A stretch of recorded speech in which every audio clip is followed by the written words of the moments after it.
Yeah, because like at the end of the day, like when I DJ, it's a performance art. You know what I'm saying? So like, when you're fried on stage, bro, you feel great. You know? Yeah. It's funny because it's like you see two sides of the spectrum. Mm-hmm. You see someone like you who it like, Yeah. you're like, wow, like it adds to the vibes. Yeah. And then for someone else, it's They like, like- no, I feel antisocial. I feel like Yeah. I don't want anyone to I look hear at me. voices in my head. You know? Yeah, real shit. You know? You know what I'm saying? I don't know. I feel like those people just got a lot of shit going on internally, bro. Like, weed makes you face yourself. Like, I'll say that. Like, I think, like, sometimes when you get too fried, maybe have a brownie, you're looking at the mirror like, damn, I'm a failure. I hate myself, blah, blah, blah. Like, sometimes you got to really Why'd I face get this your- high? Like, you know, like, damn, like, you know, you face some real thoughts about yourself sometimes. yeah. And I don't think I would deal with those same thoughts sober, you know? Like, I don't think I would even have those thoughts when I was sober, you know? Yeah. It's not true. Not because they don't exist, but because I don't want to face them.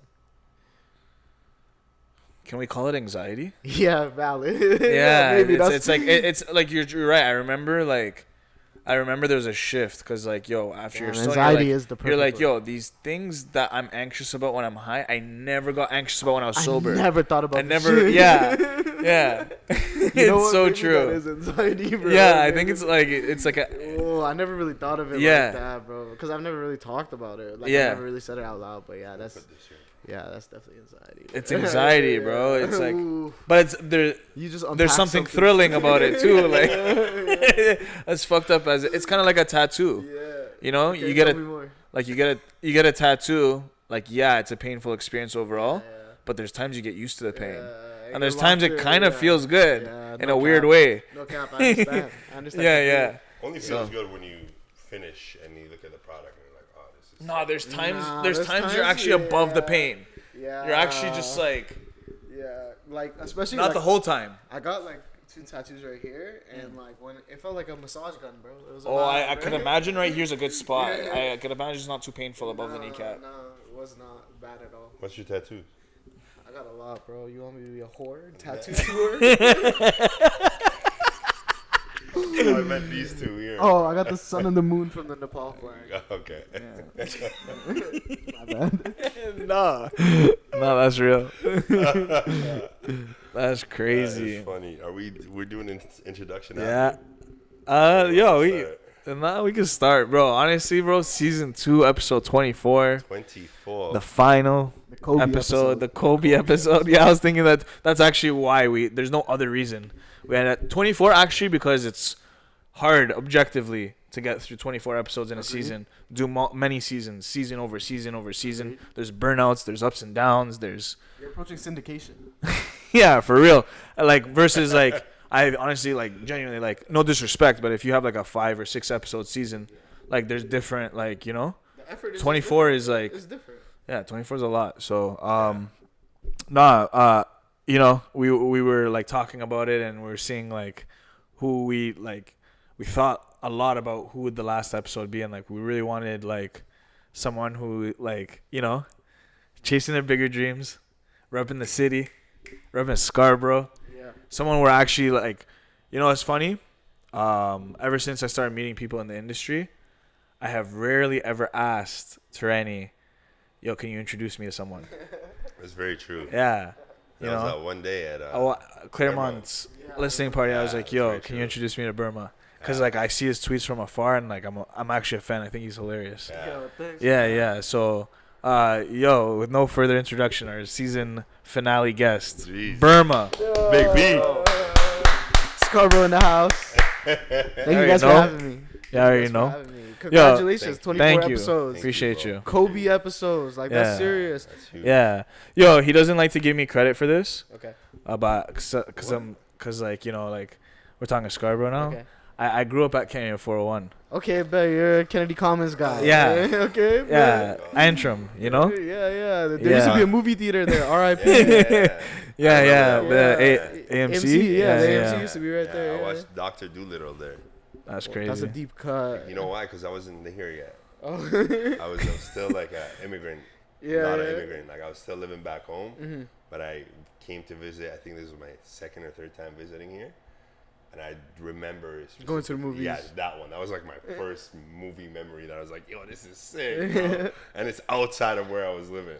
I felt like the coolest kid when I went back home. What a life-changing experience. Like, after that, you can't ever, like, experience art. Like, that's, like, an introduction to art, you know? And, like, I'm sure, like, the culture where you were living was so different than what it is here. Like, we had movie theaters, but it's not like that. Like, that was a big movie theater, bro. And who's the lead in Dr. Dolittle? Eddie Murphy? Eddie Murphy. Yeah. So, like, imagine your introduction to American cinema being Eddie Murphy talking to animals. Yeah, that's actually legendary. Yeah. Like, I was the first. Remember, I was telling you about the Game Boy when you asked me? Yeah, he was like, I was the first kid to get a PSP in my area. You're so old. Not a PSP. Oh, sorry, Game Boy Color. Yeah, Game Boy Color. What color was yours? I had the yellow and I had the turquoise. Yeah, colors. Yeah. You didn't have the standard purple. I got them from here. That's the crazy part. Okay, I had a lime green one. Yeah? Yeah. Oh, that's tough.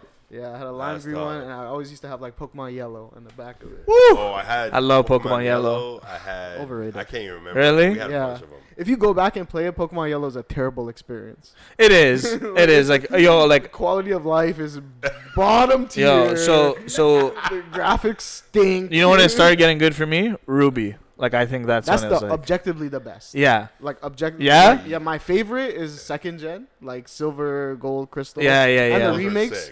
Those are my personal favorites. I love the That's DS. What I really think love. the DS versions are the best. Yeah, really good games, but objectively, Sapphire, Ruby, Alpha Sapphire, Omega Ruby are the best Pokemon games. Ooh, you heard it here first. Objectively, like whatever you qualify as being important for a good video game, period. It has story, design, music, like gameplay, and I like to play like hacked versions of ROMs and stuff. Yeah, me too, a little bit. Which I obtained legally. And like right now I'm playing this hack of Pokemon Black. I think I'm playing Fire Red right now. Low-key. I just changed my 3DS, and so now I could put games on it that I've purchased in the past. You know what I'm saying? Yeah. So like, now I'm just putting like bare homebrew stuff on it. So I'm running like different versions of hacks of games, and I've been having. I'm disappointed in the Switch version of Pokemon. It's so trash. I don't like the free world. I think they should have kept the bird's eye view. Just keep that going with better graphics. I couldn't agree with you more. Yeah, I couldn't agree with you more. I think that ruined Pokemon. Yeah, and like also like the Pokemon designs are getting lame. Yeah, and blah, blah, blah. Like the stories, it was just too easy. Yeah. I was running through those games. Bro, they could have improved the graphics. Bro, make 6 moves for fuck's sakes. Yeah. You know what I mean? We could have been so many things, but I think that they just really just cheaped out, bro. And now it's about DLC. You know, now it's about how much can we get out of your pockets, you know, and that's the gaming problem. I don't know anything y'all talking about. Oh, you're not a Pokemon person at all. Nah, back in the day when I was like the coolest kid around, but you tapped out of it. I got Pokemon tattoos, like really? Yeah. Which ones? Bro, I got Squirtle Squad right here. I have a Honchkrow. This is based on. Wait, who's this one again? Honchkrow. Okay. That's my first ever tattoo was a Pokemon. Wow. And I told him, I said, yo, you guys are both going to have that conversation. Yeah. That's so cool. I love Pokemon, bro. Me too. That really, all jokes aside, like, I went through some tough times as like a teenager and shit. Yeah. Like, and Pokemon was the only thing that kept me for going, real. bro. Like, it just like, it's a deep thing. Yeah. Like, you can get your mind off like bullshit in your real life. Escapism, right? Yeah, like, that's what it is. Like, for some people it was GTA, for some people it was whatever. For me, it just happened to be Pokemon. Yeah. That was just my thing. I used to refer to my dick as Steelix. Why would you tell me that? Why would you tell me that? That's random. No, I'm so sorry. Sorry to hear that. This is the second time. First Captain Save-A-Ho, and now we're doing this. You call condoms metal coats? Do you see what I'm saying? Oh, wow. That's deep. I never thought of that. Think about that. That's crazy. Got you there. Damn. Can't believe you told me that. Nah, for real. Yo, we gotta do our intros. We'll save you. Yeah, can we talk about something else? Yeah. Let's talk about this majestic jersey you have on, brother. This is a beautiful my damn. This is my favorite jerseys in recent. It's a crazy jersey. I think all of our honestly. jerseys this season have been chef's kiss. I like the red ones. Okay. I like these ones. Yeah, but I also like the trim on it and the blue ones. The blue's really good. Yeah. Did you see what we're coming up. No, I haven't seen the next year. They're saying that there's a beige one. A beige. Oh, I did see that actually. Yeah, it's an old school that we have. Yeah. If they bring that, I like back, the A design on the new one. I think you know what that's I want. Which color? I think I seen you with one. The yellow one. No, did you have the yellow one? I have a yellow one and I have a blue JVC one. The blue G, that's cool. Yeah. No, then it wasn't. It was someone else. A maroon 02. Oh, yeah. That color, if they can figure out a color scheme for that, I would love that. Yeah. That would look amazing. We personally have the best kits in the league. You feel me? Like, I mean, yeah. United tries to compete, but I like Brighton's kits. So random, but I think Brighton has really cool they kits. have some cool shit. I like the black and green one, but black and green is my favorite colorway. So United's kits are whack in my opinion. The last ones I didn't like. Yeah, the I think. green and, Yeah. I don't know. Grump was hyping that. Shout out Grump. He was hyping that. Yeah, there's a lot of United fans. I know a lot of United fans. Were you always an Arsenal fan? Yeah. Well, okay. So I didn't follow. I heard something else. You heard something else? Yeah. No. Well, okay. I was just a casual. I was a super casual footy fan for mad long. Fake pretender. Okay. And then I went to London, and then I went to a West Ham game, and I sat like a couple of rows from the pitch, and that's when I was like, oh, I actually really fuck with this sport. Like, I think it's sick. Of course, I would casually watch like the World Cups and the seasons and stuff like that, but never really drew me in. And then I left the game, and I was linking up with all my homies from London, and if you know about Arsenal, you know that like if you're a black Londoner, chances are that they're an Arsenal fan. Yeah. And that's so so a lot of my friends were just Arsenal fans. So when I was like, hey, I'm thinking about getting involved in soccer. What team should I support? Everyone's obvious like Arsenal. So I was like, okay, bet. Like if I've been recruited, I actually didn't know that. I didn't know that about Arsenal. Yeah, they're the culture. They're for. I didn't know that. History, like, interesting. Deep history behind it. I did not know that. It started for like. I knew it as a hot girls like Arsenal. That's actually how I like. Because you're a thought. That's what I heard. That's actually the only thing I heard about it. I never heard that, to be honest. Maybe I just don't care, but our culture is deeper. Like it started as a club for the workers. So it's all like the colored people that were in. That's in interesting. London. I did not know that. That's super London, cool. It was down south more. I forgot the area, and then we went to it was. South London, but I forgot which area it was from. Now we moved to North London. Yeah. But it started for the colored people, the workers, and they started the actual club. There was nobody that funded the club but the people themselves. That's so cool. And like historically, like Arsenal have always signed like a lot of black players and have been we're the really first team in the EPL in a obviously white country that fielded 10. Except the goalie with 10 black players. Yeah. Wow, and they're all starters? Yeah. They're The starting lineup. All the starting 11 were like 10 black. That's crazy. Whether they're from France, Africa, wherever. It's major. Yeah. So there's we had one goalie that was white, obviously. That's the most statistically white position, right? It has to be 100%. Yeah. But it's like the kicker in NFL. Yes. Same vibes. But. It's a very comparison. Yes, 100%. So like that's part of it, and then obviously you have like Invincibles being led by like predominantly black players from all types of diaspora. Yeah. And then there's a lot of black Londoners, and so a lot of them ended up aligning themselves with Arsenal, and then that's how my homies' families ended up supporting Arsenal. And then they kind of recruited me, and then I came back here, and then I watched my first Prem season 2 years ago. So that's the first time following the Prem all the way through, trying to understand Champions League, trying to understand like, okay, like. That's the year we came close, like 1 point by winning. No, we lost to Bayern in the knockouts. No, I'm talking about the EPL. Oh yeah, we lost to City. We bottled the league, but when we lost a bunch of games in a row. But that's the story of Arsenal, isn't it?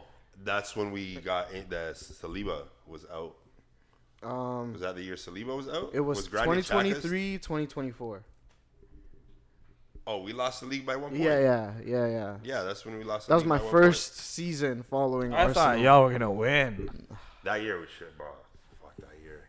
That was close. Yeah, and then you guys were first all season. And then we lost Champions League to Bayern because this season was a little different. Like Liverpool was first for This like a year majority. We also had like injuries. Yeah, you had injuries, right? But like I was just proud of our performance in the Champions League. Like I thought that I was. think as a team we grew a lot, especially as a new viewer, right? Like I can't say I have some deep-rooted understanding of what Arsenal means and blah blah blah. I didn't experience the Invincibles. I didn't experience Thierry Henry. Like I'm capping if I ever said that. I respect it. It's part of my club's legacy, but that's not where I came in. So for me, I'm all in on Starboy Bukayo Saka. You know what I mean? Number 7. That's my president. You know what I mean? Jeez. So he's a very admirable player. I think he's easy to like. He's very liked. And I think like the way that he plays footy is like very fun. Like, you know, you could tell that he's the best player on the pitch. He has like that Steph Curry gravity. Yeah, you know yeah, what yeah. I mean? He's like, got aura. You know what I mean? And so like as soon as you see him with the ball on the right wing facing up, like trying to make a move, everything gravitates towards him, and then he controls the game at that point, you know? Yeah. Obviously, he's a young player, so he has a lot of maturing to do, which is even scarier, you know? Especially when we sign Rodrigo at left wing, we get Gyökeres, and it's up. I'm indifferent. I'm indifferent. Just give me somebody up there. Okay. Just give me somebody up there. Saka's Mo Salah level. Yeah, I would say they're on the same tier for sure. I would say Salah just has more accolades, more proven. He's much older. Like he's bounced around on a lot of teams. You know, that's not Saka's like. Almost coming to end too. Who's winning the Ballon d'Or? That's a great question. This is the closest it's ever been, huh? Like in my opinion, for me as a viewer too, because like this year, it looks like it could go to like 3 to 5 different players. I'm all in on Ousmane Dembele. Like really? I think PSG What's up with you and PSG? I seen that tweet. I didn't like it. Yo, PSG has the aura, man. Kvaratskhelia, like I rate that guy, bro. He's from Georgia, bro. Like you know what I mean? Like, can you name me any famous person from Georgia? No, it's him. He has Georgia on his back. You know, I rate that. You know what I mean? Then, that's a good point. And then you have like Desiree Doué, the young boy. You know what I mean? Barcola coming off the bench. Who, if we don't get Rodrigo, I'm all in on getting Bradley. What about Leao? You know about Leao? I haven't watched enough Leao, but I watched PSG in Champions League, so I could kind of get behind Barcola. I don't know. And then they had the Jordan jersey with the wings. Like cool. that's another team that has cool jerseys. And they always have sick jerseys. But that's a Jordan brand also. The first kit I ever owned was Zlatan Ibrahimovic PSG. Wow. Yeah. Wow. That's the first kit I ever owned. Wow. Yeah. What's the first kit you've ever owned? The first kit I ever owned would probably be a Ronaldinho Barcelona. Valid. And then I had a black Man United because that's the only thing that my dad could find in the original. I wanted Arsenal, but Champs at the time didn't have Arsenal. How did you end up an Arsenal fan? Well, I used to watch soccer because my pops is a Liverpool fan. Okay. But he's a diehard Barca. Like Barca's number one for him. That's very Middle Eastern. It is. Real Madrid. What is up with Middle Eastern people and La Liga? Messi and Ronaldo. Like you guys, no. You guys literally. There's people in the Middle East that literally own soccer clubs that still care more about Barcelona and Real Madrid. What's up with that, bro? I think Brazilian soccer had to do a lot. Okay, valid. Yeah. Because Brazil, Argentina, like those are, and Italy, those are the 3 big countries that Middle Easterns support. And you know what it is too? They probably we don't get it, especially like I'm talking about the Syrians, Lebanese, Palestinians, Jordanians. Yeah. We don't get into the World Cup like that. Right. Like, we got wars. So We don't know about World Cup. There's shit going on for real. So we're not really playing. Our countries are never. Jordan just made it. Yeah. Just this year, and they've been playing. For Georgia was in the Euros. You know why? You're not wrong. I think that's what it is mostly. Right. And then me and a friend of mine, we were both on the Barca side. He actually went on to become a professional soccer player. Like he played in Europe. He was killing the Europa League for a while. I think I told you about him. Played for Sevilla. He was supposed to go to Liverpool. Oh, that's crazy. But Mo Salah didn't want him there. Yeah, that's another story we can talk about. He didn't want him there because at the time he played for the Israeli national league or national team, and he's Palestinian, but we live inside Israel. Right. So he just wanted to play football internationally. Yeah, so people can see him and he can go to bigger teams. But Mo Salah was like, no. It wasn't interpreted that way by him. Not for him. He wasn't like, I'm playing for like literally after that situation.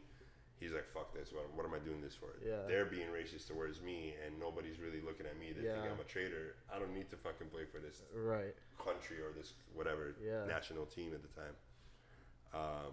But me and him started watching just when Henry came to Arsenal, before the Invincibles. I got to experience the Invincibles. That's why, like, when a lot of people tell me, like, oh, I'm like, no, I've seen my club win, bro, and I've seen them win a trophy none of you guys can say.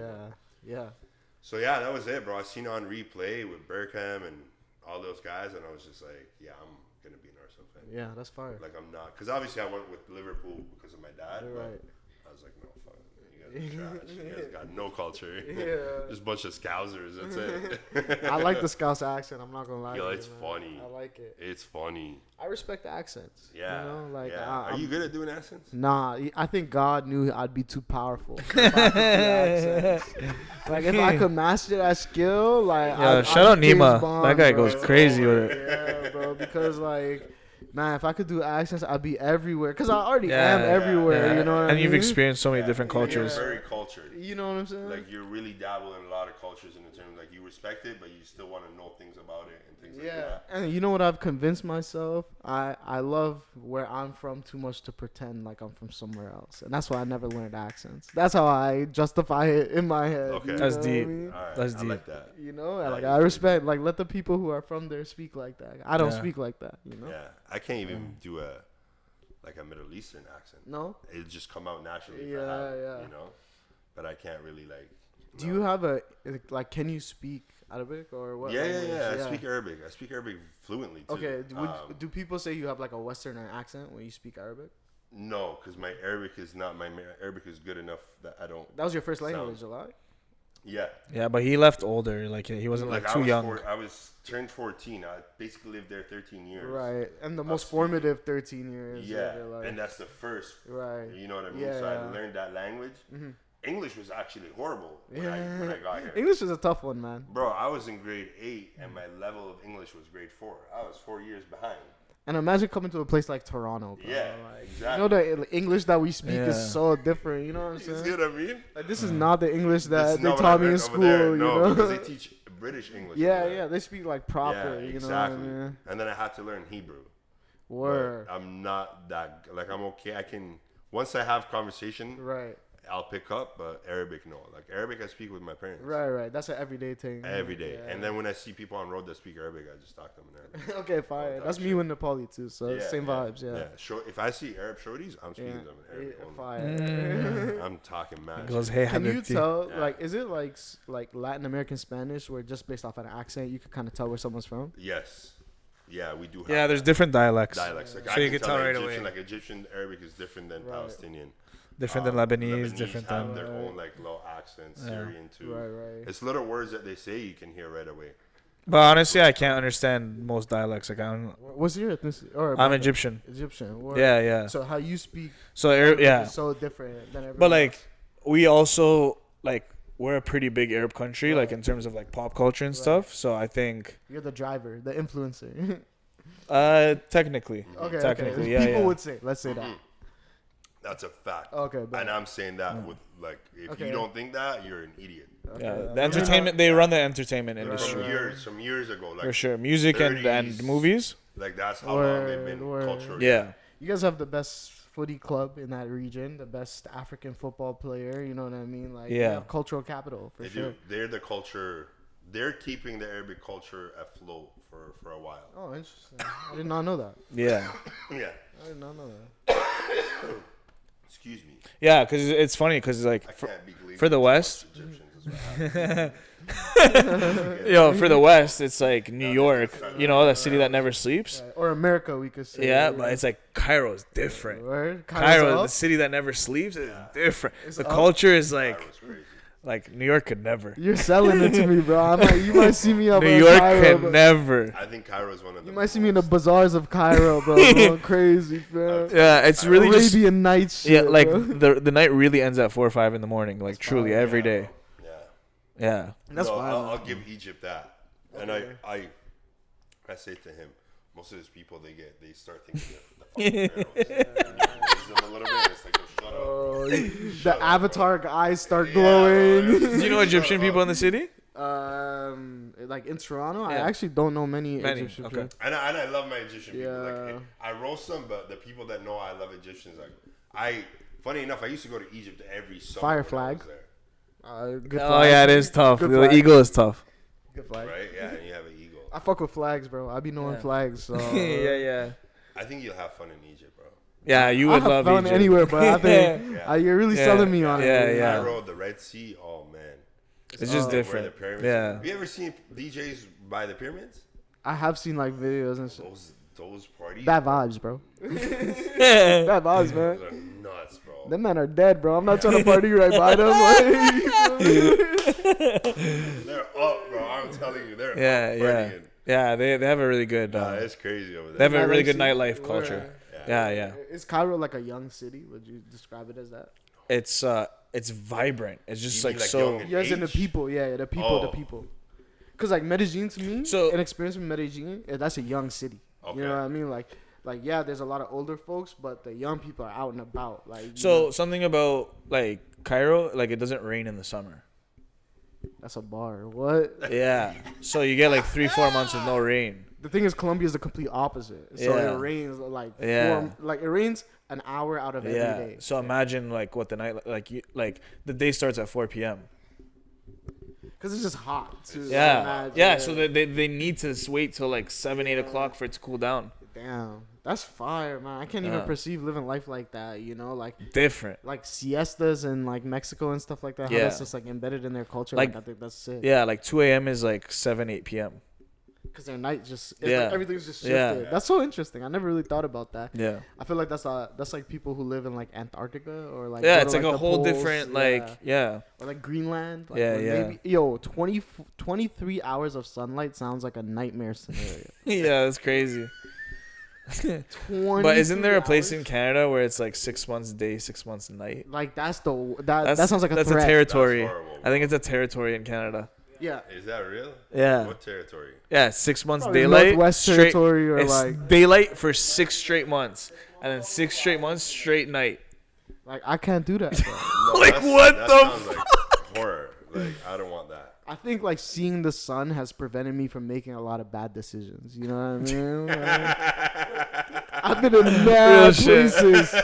Real shit, real shit. I seen the That's sun. a I bar. said, "Oh, it's time to skedaddle."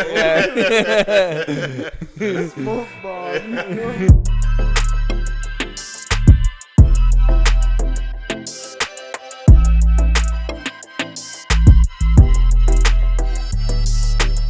It's your boy Matt, aka Easy Money, aka Babyface Killer, aka I'm cuffed. I'm not single no more. I don't do that. I don't. He wants to wear a cape, brother. He's saving at home. I love that for you. Yeah, I be chatting shit. Let anybody stop It's me from Mr. loving that. Boy Your Girl. Give her back in 3 to 5 business days. Oh shit. You know, it's 2025. We're data mining these days. You know what I mean? Put your girl in a cloud. The bigger dreams, baby. You already know. Dynamiting is wild. Bro. TT. You know it's your boy TT walking on water because I'm always fresh. You heard? We outside. I don't got AKAs like this guy. I'm just here. Man. Season 2. Talk to us. Episode 24. Talk to us. Kobe season. Who is We're here? with Burma. Who is here? Nah, we were bare amped for the this Prince one. of Scarborough. Come on. Jeez. Man. Who is here? Jeez, jeez, jeez, jeez, Archduke of jeez, Scarborough. jeez. The Archduke. Talk your shit. Yeah, it's your boy Berms, man. Scarborough in the building. We active. Come on. Okay, for the people who don't know you, like, tell us about you. Tell us about how you got in the industry, how you got into DJing. So my name is Berma. I come from Scarborough. My family is from a small country in Asia called Nepal. Music's always kind of been my thing. Music's always kind of spoke to me. It's always kind of led me to places, and it's very tied into my culture. Like both my cultures of being from Nepal and being from Scarborough. I think music is tied deeply into both of those Facts. places. You At know. least from Scarborough. I can Yeah, you know, and so You're not from Scarborough. you know, we'll draft anyone, bro. Don't worry. Run the numbers up. Inflation's hitting everything, bro. Don't even worry about it, man. You know? Don't kill But me. yeah, so I think that like music has kind of always led me to places, and so DJing is one of those things. I always kind of been an artsy kid, and DJing kind of just put itself on my lap, and it was something I was always interested in. Something I always kind of manifested, whether I knew it or not. And then an opportunity presented itself where I got to learn from some people who I thought were really dope. How old are you? I was 20. I was 20. And yeah, like when you're at that age, going to York University, like learning about nightlife, you know, like I always been like, I'm a Scarborough kid through and through, but I always been exploring downtown, like, you know, like when Kensington Market was really popping, like really to be out there on those streets, Queen West and blah blah blah. So I think They don't like even know about those. yeah, things. they don't. They have no It's clue, man. It's crazy. Before the pandemic. Yeah, Kensington was a place to Oh, be, man. Like RIP to what it once was, man. Because what Kensington Market was them times was really important to who we all became. You know, like that was our first time going downtown, running into kids from different hoods, kids from different areas who do different things. Like, but we're all interested in like Toronto, you know, and what Toronto has to present. And I think like that really opened a lot of doors for the rooms I entered, the things that I did, and then DJing was the vehicle, you know, that got me into those rooms. So then I ended up DJing a lot of things in the community, and then the pandemic happens. Then I end up just going all in on DJing, just like dropping all my coins in the bucket, and then now I'm here, man. Yeah. Doing my thug thizzle. We were you talking. know? We were talking a little off camera, and you were saying how, you know, because I told you I saw you DJ. I think one of your first gigs, I believe, was the Nui Blanche Scarborough one. Oh man, yeah. You remember better? Yeah. In the shipping dock. Yeah, in the shipping dock. Yeah. That was a really important day in my life, bro. I can't lie to you. Wow, and that was one of the first times that I seen you spin like. I think you did one set, a Rise, but it was like a quick with what's the whole with Louis. With Louis. Yeah. Shout out Louis. Yeah. And I were you with Forward? Yeah, Did you that spin was at Forward as well? that was the training ground, man. That was the dungeon for real. That was a real dungeon. Yeah, like I can't lie to you, man. Like that made me a monster being in that basement with those guys. Yeah. They're like, I don't mean to jump too far ahead, but No, go ahead. I know one of the questions listed was like my favorite DJs, and you know, there's a lot of DJs to talk about and blah blah blah. But like Louis V, like I can't put enough flowers on that guy's name, bro. Like that guy made me a demon, bro, because I had to go against him every night. You know what I mean?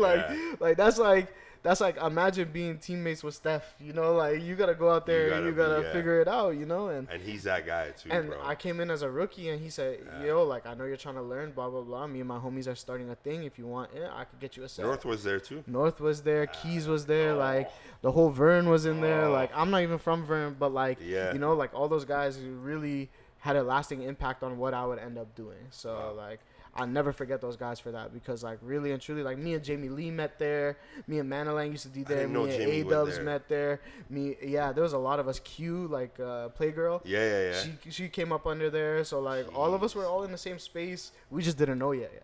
Wow. You know what I mean? Like Yo, Forward was the place to be, it was bro. the place, man. Every Friday, bro. Every Friday.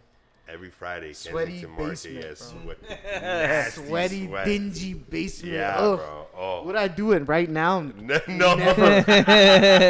No. But it was At the time, It was revolutionary, that. bro. Yeah. And then they opened a patio door in the back.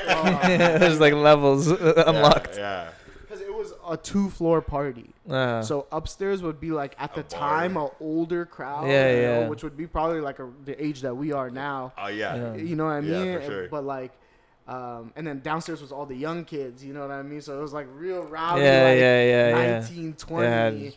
You know, Catching like a whoever, bubble, you're bro, like the just- craziest bubbles you could ever imagine. Bro. Yeah. And there's like condensation coming down the pipes Oh on the my wall. God. Like, Bro. that's the perfect introduction Got to partying. sticky. You know what I mean? For Like, real. That's I crazy. remember, and that's like, I remember those two shows, the Forward and the Nuit one, Blanche. and Nuit Blanche. That's really the what set it off for me. Like both those things. And then we were saying like you went a little like outside to DJ, do kind of your own thing. Yeah. So Talk to us a little about that. yeah. So like one thing about my parents is they always instilled like curiosity, like since I was young, and I think one of those ways they stoked that was by like traveling. And so like we would do like road trips and blah blah blah. So like I was really familiar with jumping on a Greyhound. It was calm for me. Some Yeah. people don't have that in them. I Yeah. understand it. But I would just do like a 12-hour bus ride in New York, call my aunt, be like, yo, I just need like a week to crash. And then I can come back, or I can come back to Toronto whenever I need to, you know? Like for a summer, I could just go. So I would usually go like 10 days, whatever, go to New York, make some friends, you know what I mean? I was just lucky enough to get connected out there. And then I would just DJ there before I was really anybody, before I was really serious about this. And like DJing, in like your second summer DJing, going to New York and doing your thing, like by yourself, you know, jumping on these Greyhound buses and stuff like that. Like, I think it really inspired me to go see the world and experience things. So I think like that was, and then also I feel like being from Scarborough, it always felt like we have to travel. Like wherever I need to go, I need to travel. Yeah. I need to book an hour. Yo, in an hour you could fly from London to Paris. Yeah. You know what I mean? That's how long it takes me to get to a gig every night. And that's just one way. You know what I'm saying? So, like, I'm used to being on road. So, I think, like, the road was always intriguing for me. And that's what I was curious about. So, I ended up traveling to these places just to go DJ and make friends, you know? Yeah. And You've been in the U.S. a lot. Yeah. So, that's where it really started. And then now I've been able to go to, like, a lot of different places, do a lot of things. Yeah. But, yeah, it started off with going to New York. New York has a really important hold on me because I think, like, it's the Mecca, right? Like it's the capital of this culture that we love so much, you know. And before 2010, we didn't like New York. Like a lot of people were from Toronto, didn't want to like identify it with Toronto. Yeah, for you sure. know what I There was mean? the fake New York epidemic. Yeah, you know what I mean. Toronto. So like, it was really like a big, like the big lights, the bright lights. Like for us, like you know, that was really like enticing. You know what I mean? We didn't know what we have was beautiful, and we also weren't a big city yet. We didn't know that we were a big city yet, right? Like, we hadn't had a Drake happen yet. We didn't have... Or this is right on the precipice of Drake, right? Yeah. Like, I'm going to these cities, doing these 12-hour Greyhounds, listening to these albums, you know, listening to If You're Reading This, listening to Views, like, all that stuff. So, it's like, that becomes the soundtrack of your city evolving, you know what I mean? So... It's funny. I remember I'm Still Fly dropping. Yeah. Oh, I was just thinking about that song. Yeah. Because it was all over the radio. Yeah, like I remember I was like, whoa. Yeah. What is like this? OTA Live. Like, do you remember that? Like, it's crazy. Every Tuesday and Thursday, it was like a hip hop special show segment on Flow 93.5. I would like steal my parents' radio and I would run in my room and I listened to that. And yeah, that really taught me a lot about the city. That's crazy. So, like, speaking on this topic, like, what's your favorite place that you've gone to outside of Toronto?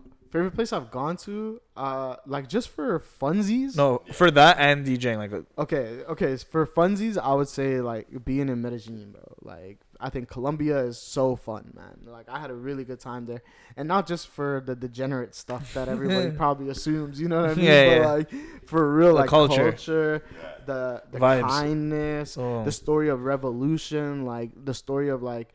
Because basically how I experienced Colombia and Medellin in particular was that, like, people are trying to overcome a narrative of, like, we're all cartel, we're all blah, blah, blah. And they're kind of, like, overcompensating by being so kind, but not in a whack way or, like, a like, real snooty way, but genuine kindness to show you, like, yo, we're not what you guys think we are or what they perceive us to be, you know? And I think, like, you could experience that in the people that you connect with out there. And I think, that's what made my experience there really fun. Cool. So I think, like, that's for funsies. For DJing, I would say, like, London is really fun. I think I have a really good community in London. And I think, like, we speak the same language, you know? Like, how many London East and... African girls you got out there? I cannot disclose that number. But it is closer to 0 than any other number. But it's you know, and then I think like the sound really translates well because like the Afro swing era really picked up in Toronto just as our fusion dancehall scene picked up in Toronto and went over there, right? So they were listening to Guan Big Up Yourself, Sweeter Man, like all those records, just the way that we were listening to J Hus, that we were listening to like all those Afro swing records, the Crepton Conans, when Wizkid is blowing up, blah, blah, blah. So I think because of that, we both speak the same language, you know? So the sound translates there well, because especially like my style as a DJ, like I define myself as a Toronto format DJ, right? Like that's the style I play. And to me, that means all that type of music, you know what I mean? And the trap shit that comes with that too. So I think London really my sound really fit in well there. They embrace it. Yeah, because I think it's the same sound. You know Yeah, what I yeah. mean? You guys had a release over there? No, we didn't. I got to work with Turtles, which is like Art Beyond the Shell. Shout outs to Duale. That's the mayor of London. You got to tap in with him. Okay. But no, I ended up going there for my birthday, and so I was DJing there for my birthday. But I had a release in Brooklyn. That was a lot of fun. Right. How was that? That was life changing. Like, yo, people drove from Toronto to Brooklyn to go to that party. That's you know crazy. what I mean? Like, That's love. Listen, I know That's this sick. guy is humble, and I'm not trying to be disrespectful. You know, I have love for a lot of you guys. I see you. You know who I am. I know who you guys are. And I like, there's a lot of DJs. I like specific things about y'all. And I tell people how it is. I think it just went under. Yeah. You know, I tell people how it is respectfully. I think it's so cool, and it speaks highly of the brand that you've built, and a party like yours to do outside the city. I think I haven't seen it. If any DJs want to correct me, go ahead. But I definitely think there's a couple. For somebody to bring their brand outside the city and do it at a enough level, because like I told you off camera, like, bro, you had people from the East End driving all the way borderline of Etobicoke, saying, yo, I'm here for Berma. You know what I'm saying? Lining up, right? Yeah, for real, bro. Even some of those summers at Colty, lining up around the corner. Yeah. You know, the first release I saw, I was like, boy, they got a sick team over there. Yeah. Because they're doing Shout out Sue. Shout out Sue, for real. Yeah, shout out Sue. But that was just like, wow. And to see that you're able to take it. Now you're telling me people from Toronto drove. That speaks highly of what you guys. I know you're humble, but I'm going to give him his flowers and say, yo, respect. I think, to me, I've seen you got something going to do that. I think, like, that was one thing, and I'm very thankful for that, and I'm aware of what you're saying. I think the cooler thing for me was this dude from SoundCloud from Maryland who saw that I was in New York and drove from Maryland to New York. Crazy. That's pretty crazy. You know what I mean? Like, that's crazier to me because, like, people from Toronto, I know you for real. Yeah, this guy doesn't even know you, and he's from far away. Yeah, you know, and he's just like, yo, I'm going to make a night out of Brooklyn to come check this out. You know what I mean?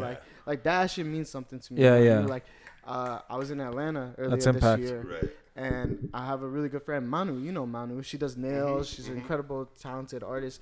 And she's in South Carolina right now. So she drove from South Carolina all the way to Atlanta, you know, come hear me play. My homie drove from Houston to Atlanta to come hear me play. You know what I mean? It's stuff like that, bro. Yeah. Like, when you experience gotta appreciate that. it's like, yo, how can you not be humble? You know, personally, that's how I interpret it. You know, like to be able to move people like that. Also speaks of your character, bro. For people to genuinely, like, music moves people, but I don't think, no disrespect to your art or craft, I think it actually speaks highly of who you are as a person.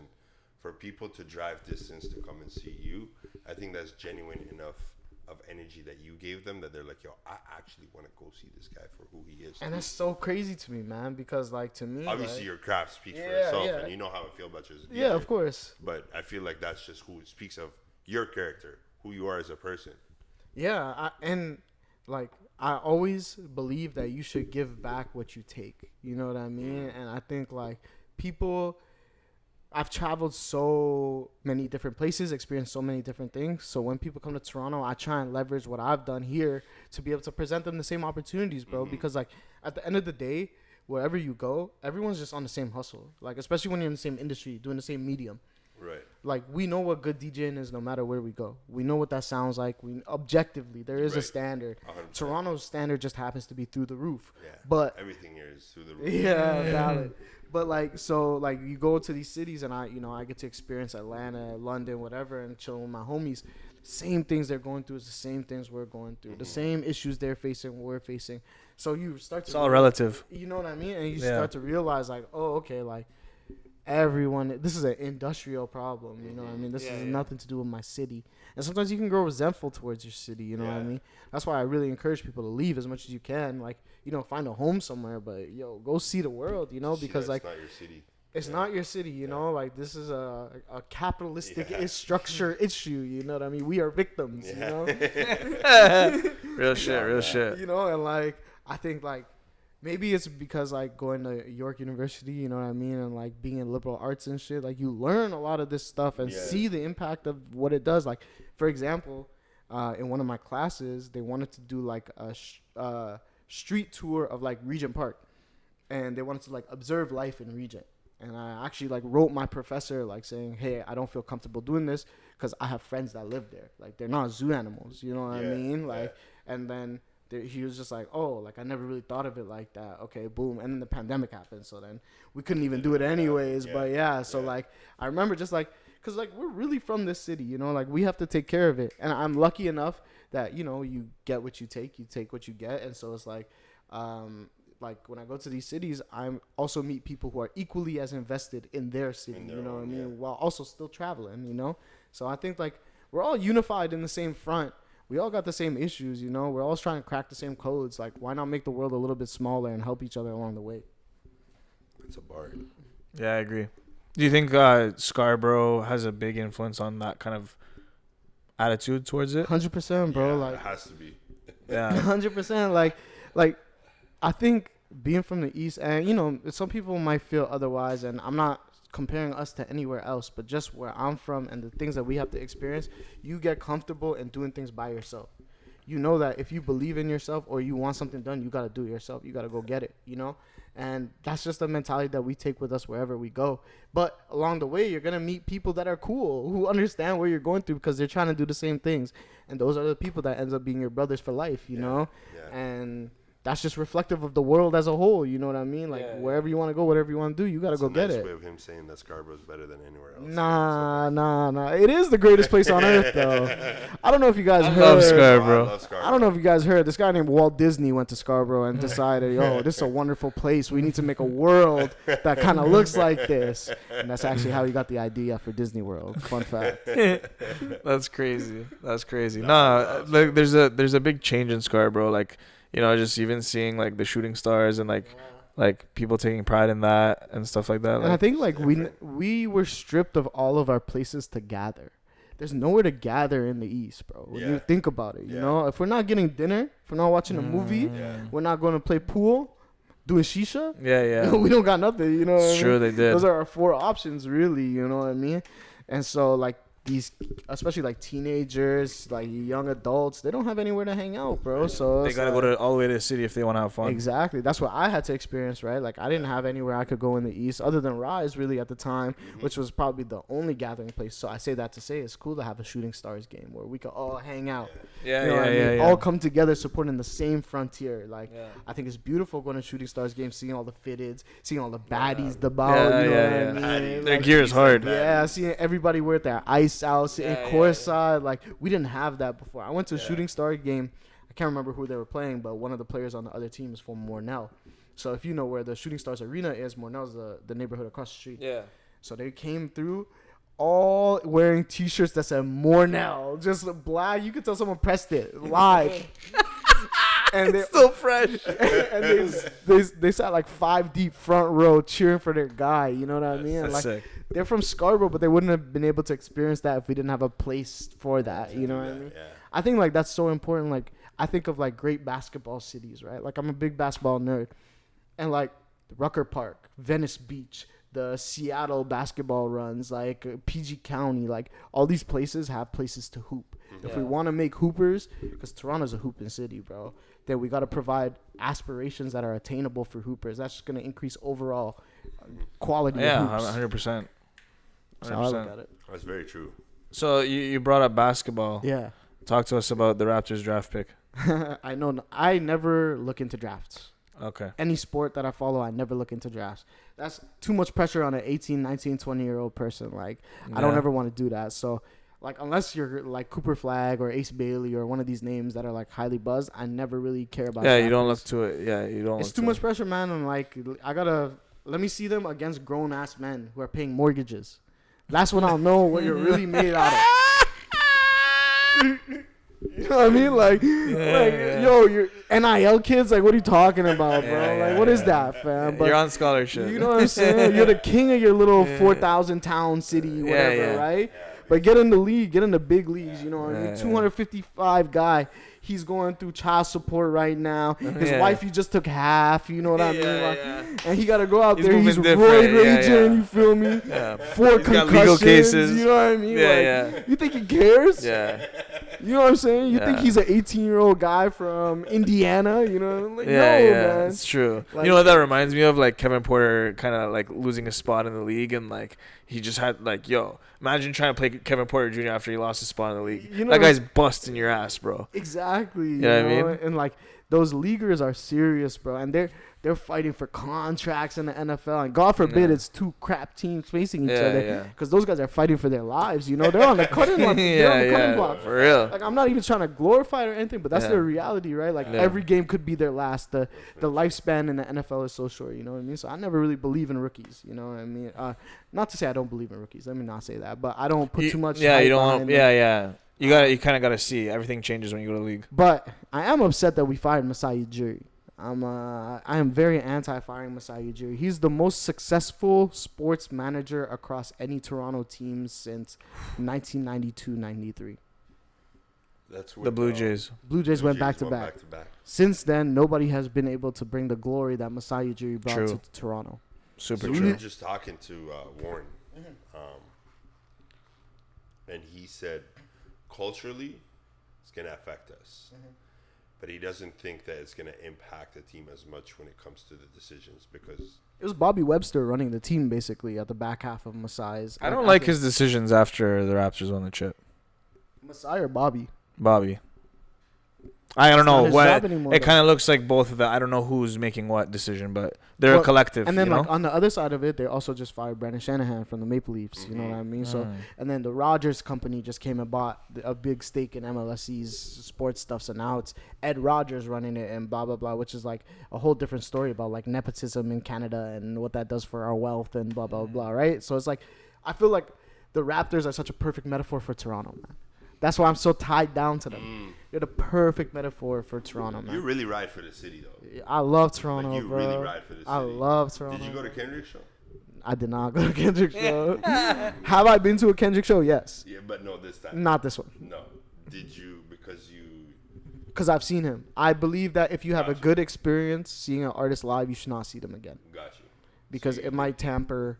Okay. You know, there's the it only. It had nothing to do with that. He's coming here, this in Toronto, and all of that. I also didn't. I'm also blessed enough to be traveling, so I'm not trying to spend money on tickets. You know what I mean? Okay. Like, because regardless of who's performing, the Rogers Center or Sky Dome, it's like, gonna be it's pricey ticket. You know what I mean? Yeah. So except on the last day, I saw it going for like a lot of people were saying it was cheap. No, but it was like headlining news that like, wow, this show is only $200 when it was supposed to be like $400, $500, $600. Which I love for concert goers. Yeah. You know, if that's your concert you want to go to, experience that. You know what I mean? Yo, funny story. We actually had a friend who was selling them, and he couldn't sell them, so he was giving 2 tickets for free. Oof. Like he's saying like, yo, just go with your girl or a ting or whatever.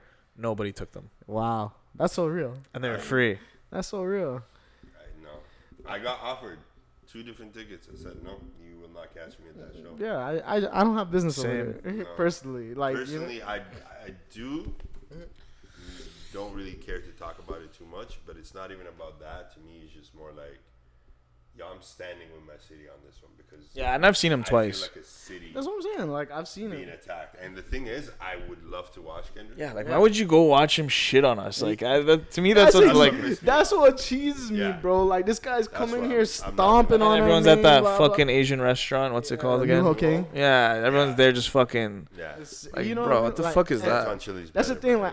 Like my whole life experience is in Toronto, bro. Like I've traveled a lot of places, thankfully, you know what I mean. But I think that my whole life story is really tied to Toronto. So, man, shit's on my ends, bro. I'm not riding with that.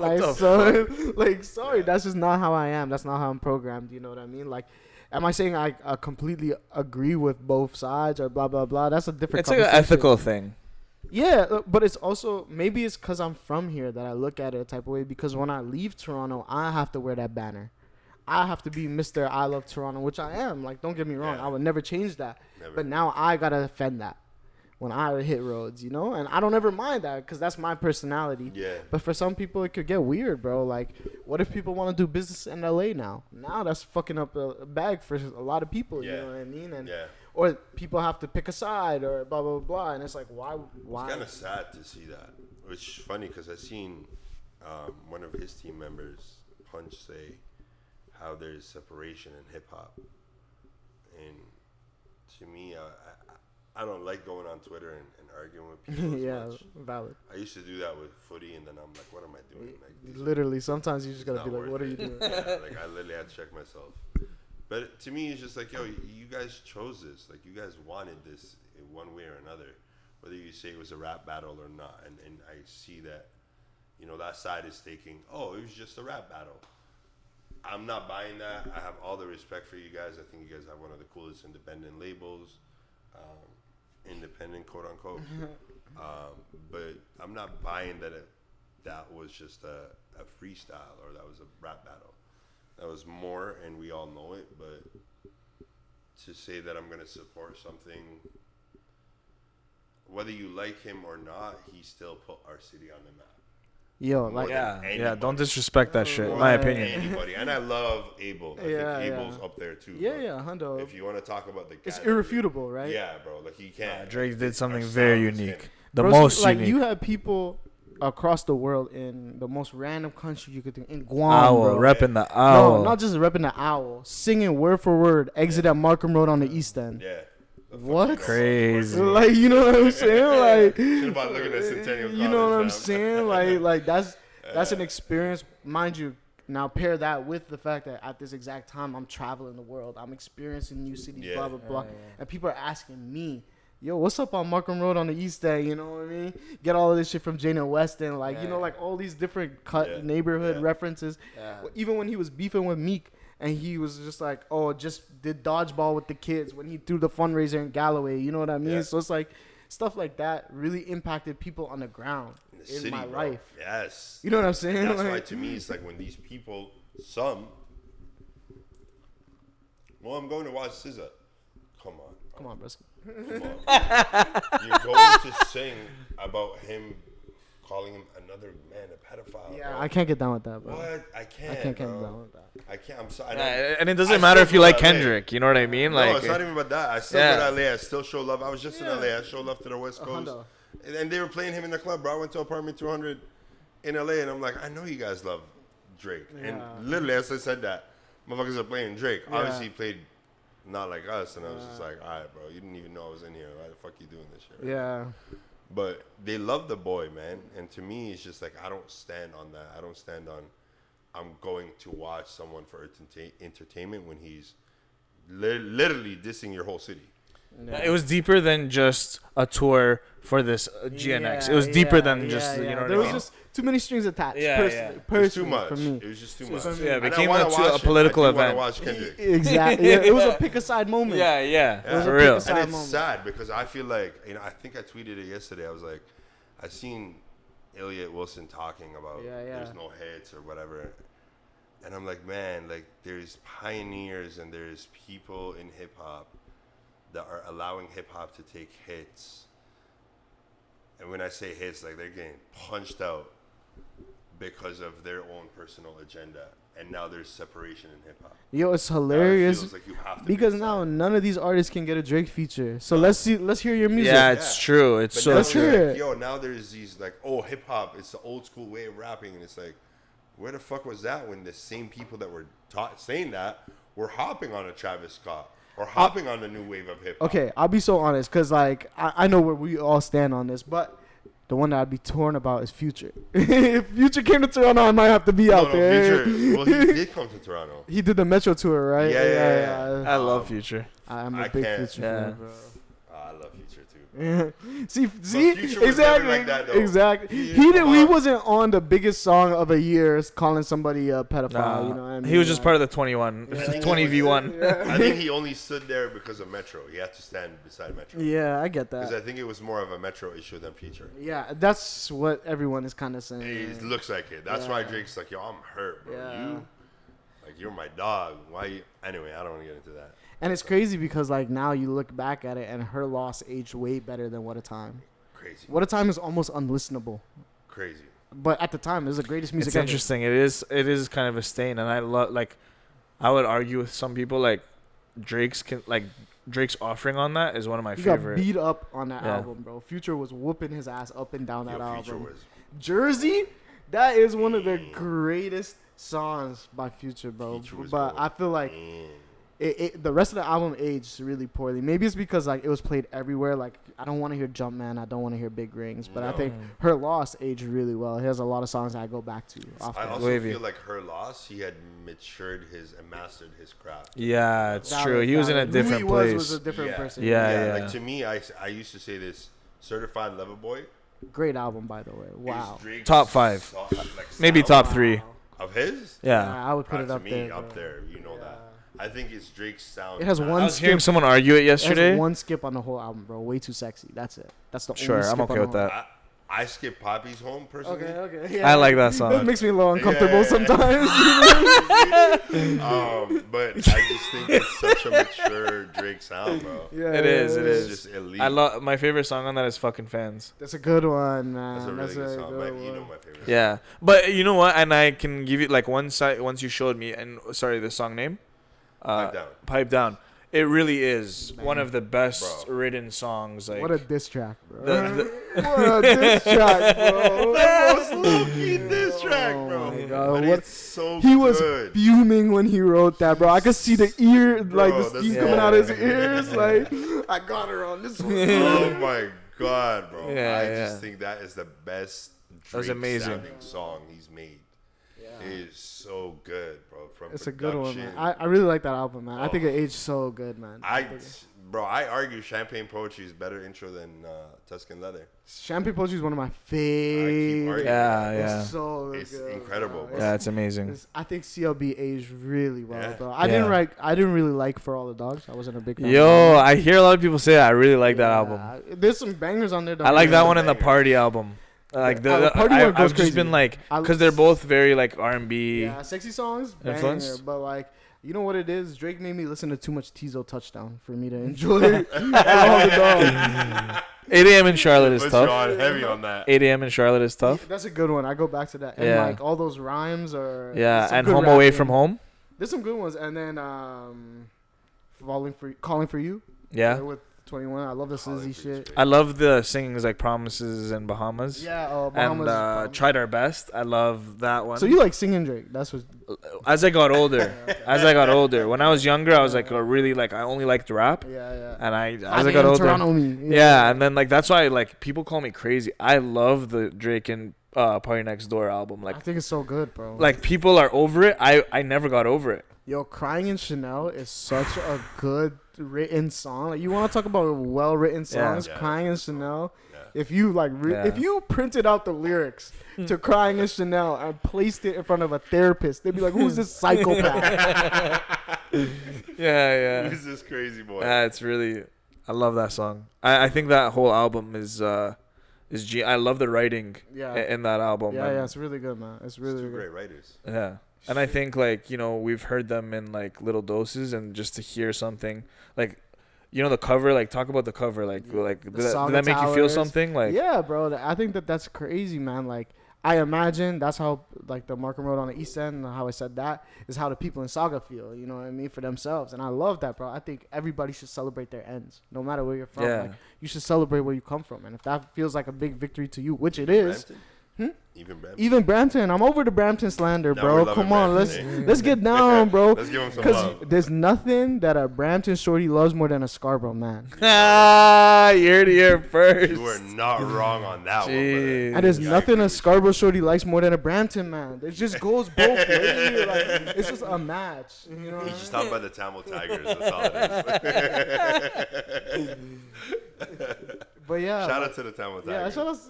You blocked the highway. I respect that. I respect that. But Those are my people, bro. For life. But yeah, bro, I think the Brampton slander is overdone. Am I a part of it sometimes? Yeah. We have to.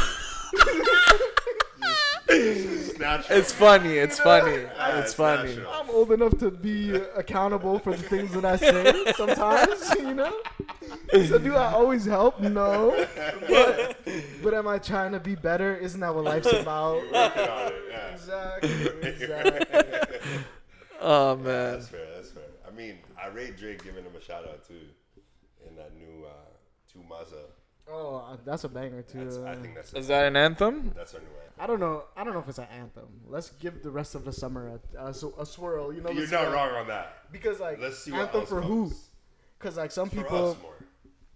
Okay, for the city, because Clippers, that's a heater. It won't get played in the club, but Clippers is a heater. But I think overall, yeah, it's the closest thing we've had to an anthem in a He while. might be coming out with something. Yeah. He might be coming out with I something. think Nokia and Somebody Loves Me have done something interesting for this year. I think Somebody Loves Me being That's played my at the favorite. I That's think my It's a favorite. good song, but like for it to be Somebody a loves prime time Different. song in the Yeah. club now, like that's crazy to me. You Yeah. know what I mean? If, Did like, you see that as a DJ when that song? Hell no. Did you? Like, That's the impact of the internet, though. wow. yeah, it's true. Like you when you I first think I heard saw it. one video where everyone, like these two shorties were in like a club in New York and they were just singing it loud as hell. Yeah. I And seen then some from there, shit it like kind that. of just yeah. snowballed to like bigger and bigger, you know, like. And every time I see it, I'm already nostalgic. Like I could already see like how I feel about this in 5 years, and just like it's weird. Like it's like it feels timeless. That is a Toronto sounding song too. Yes. Like that shit makes me feel at home. Yeah. Like when I hear that, the warmth on it, but it's still cold. Like I don't know, man. Yeah. Cause it's deep. It's like Yeah. I just want somebody to love me. You know, like it's, That's Toronto. yeah. Yeah. Like that album, it was really it was a perfect time to drop it in the cold. You know what I mean? Like with the jackets on. Her the name is cover. Angel, but she's far from God. Come on. That's so real. No, crying. That's so real. Shit. Berma I've said too knows. much. Berma knows. Said way too much. There's a lot of demons outside. It's A lot of spooky. them. I know. You would know. I don't know what you're You talking do. about. You're a celebrity outside. Nah, Yo. nah. Yo, talk to me. What do you love and hate about Scarborough? What do I love and hate about Scarborough? Okay, what do I love about Scarborough? In Scarborough, you are one person removed from the food of a place directly. So what I mean by that is like the chefs serving Indian food just came from India, bro. The chefs making Guyanese food, yo, that man's fresh from Guyana, fab. Like It's not a Tim Hortons thing where it's like it's not. him and a Tamil Yeah. guy wearing Crocs in the back, chefing up, bro. And it's the Skechers, best bro. food you're gonna Crocs ever are have. the Skechers. You know what I'm That's saying? they're The wearing. safety shoes, The you know what I safety mean? shoes. That's With his the favorites. apron. And I think like that is the best part, like being able to experience Malay cuisine or Indonesian cuisine, Nepali cuisine, whatever. Yeah. There's an Egyptian spot in my area, you know what I Where? mean? Right on Markham and Kingston, there's a Egyptian What's it called? spot. I wish I could tell you something in Egyptian, brother. Don't kill me. And right beside it, there's like a Congolese grocery store. That's wild.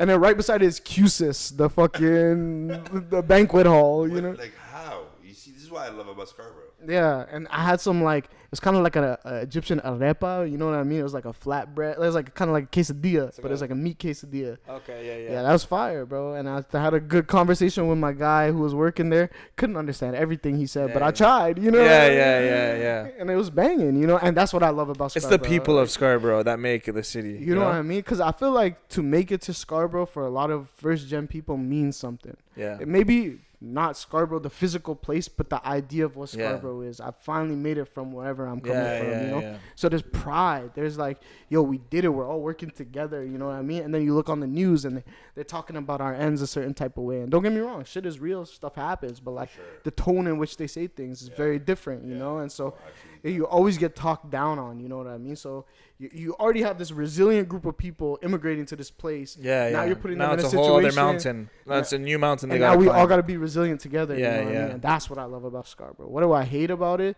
There's nowhere to hang out. You know, there's nowhere to just kick it or whatever. Like, I think like third They gotta work space- on that. They gotta I work think on third that. spaces is kind of the next wave. Now we're seeing like a lot of Arabic folks and stuff like that are really introducing like these night coffee houses, cafes, stuff.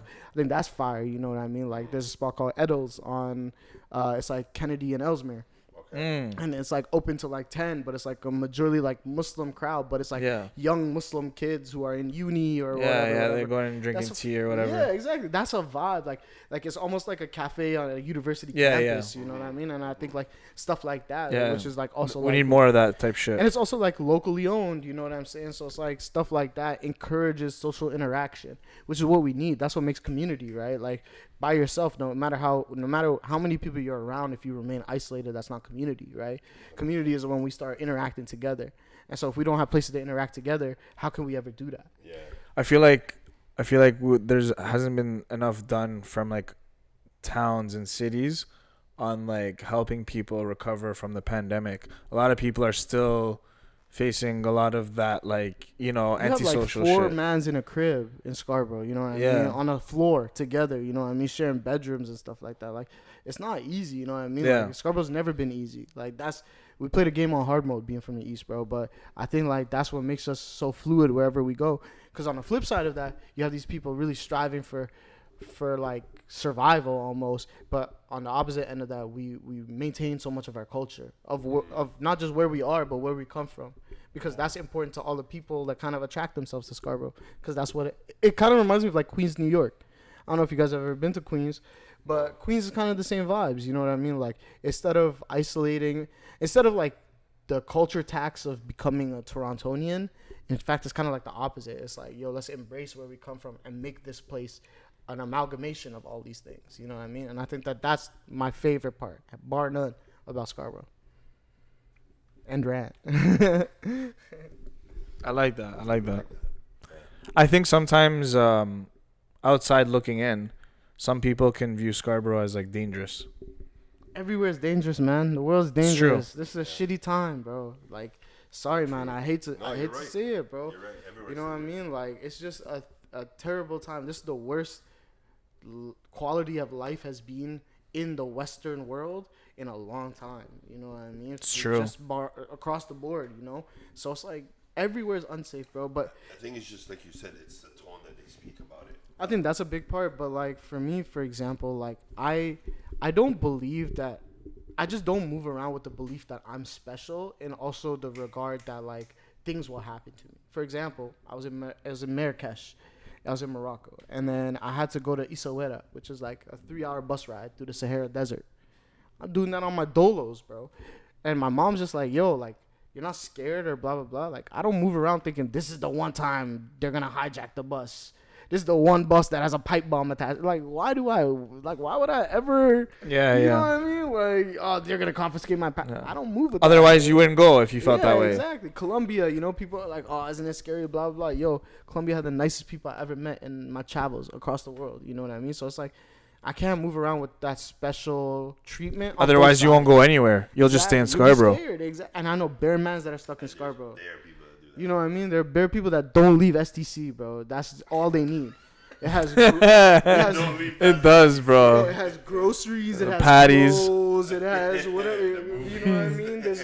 There's a Canadian Tire at Cedar Brae Mall. Like, you know, like, what do you need to? There's a No Frills on one side, Canadian Tire. Don't need anything else. Everything is in that plot. Yeah, everything is at STC. And so why else? Why do you need to leave? You know what I mean? National sports like, down there. you know what I'm saying? If I was a real family guy and like whatever, I wouldn't need to leave Scarborough because it has everything that I have for real. And that's why a lot of our parents ended up here. Yeah. You know what I mean? That's the benefit for my parents, you know. But for me, it was about leaving that. You know what I mean? I think that's the immigrant story, right? Like being a first gen kid, all of us want to run away from home. That's just what it is, because like we feel like we're not as attached. I can't speak for your stories, but for me, it never felt like I was attached to Nepal. You know what I mean? So I was like, all right, let me travel the world until I find somewhere that I feel attached to.